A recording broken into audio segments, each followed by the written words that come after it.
सामवाथाय प्राइमारिनि जानानै आङो social media नायनो मोजां मोनग्रा गासैनिसिमबो आंनि गोसो गोरबोनि अननाय मोजां मोननाय जासिग्रोबाय। दा थांनाय मैया तारिखआ 23 मोन ना 23/6/25 इं खालाराव अर्थात मैयानि दिनाव जोङो प्रमद बर' सारनि फेसबुक पेजाव मोनसे जयनिं हाबाफारि लानाय नुनाय जादों। बेवहाय जोंनि कख्लाबारि समस्तिनि बेन्दोङाव थानाय सामवाथाय भिसिडिसि एबा रुपहि भिसिडिसिनि हालामनि सामवाथाय एरियानि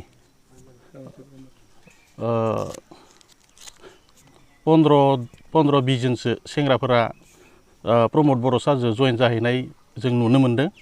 दा बिथांमोना जोंनि BPF हानजानि नङा, बियो एकदम मिसा।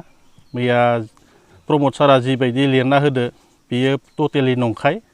बिथांमोना सिगांनिफ्रायनो UPPL खामोन, लोगोसेनो दिनैसिमहालागैबो बिथांमोना UPPLआवनो दं आरो। दा बेखायनो जोङो दिनैनि बे प्रेस मिटनि गेजेरजों जोङो गासै जोंनि BTC हालामाव जोंनि BPF हानजानि जानानै जोङो बयखौबो खावलायहरो। दा जाद्रायासैलै गावसोरखौनो BPF हानजानि इयुथ BPF हानजानि सोद्रोमा बुंना लादो।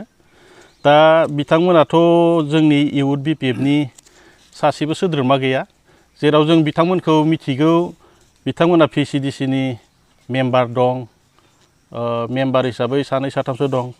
बेजों लोगोसेनो गामिनि खायसे UPPLनि मेम्बार बिथांमोनानो दा प्रमद बर' सारजों जयेन जाहैनायखौ जों नुनो मोनदों। दा बेवहाय जोंनि बायदिब्ला प्रमद बर' सारा गावसो थगायजादों।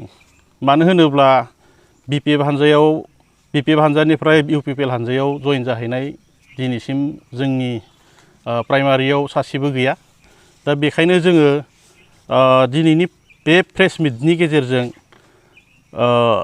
बेखौनो फोरमायोदि जाहाथे उनफोराव बेफोरबायदि जों मालाय गुबुन पार्टिनि मुं लानानै जयेन जानायफोरखौ जाहाथे नोंथांमोना जानगाराव थायो, बेखौनो जोङो सामवाथाय इयुथ BPFनि जानानै नोंथांमोननिसिम गुरै खावलायहरखानाय थाबाय आरो। दा बेजों लोगोसेनो दा जोंहा सामवाथाय प्राइमारिनिनो पेरेन्ट बडिनि आफादगिरि दं, बिथाङा गुवारै बेखेवना होबावगोन। गासै जोंनि पार्टिनि हाइकामान्डनिफ्राय हमनानै डिस्ट्रिक्ट ब्लक बा गासै प्राइमारिसिम बा मोनफ्रोमनिसिम जोङो ससियेल मिडियानि दिनै प्रेस मिटनि गेजेरजों बेखौनो फोरमायनो सानदों जे मैया थांनाय 23/6/2025 मैया अर्थात समबार खालारमोन।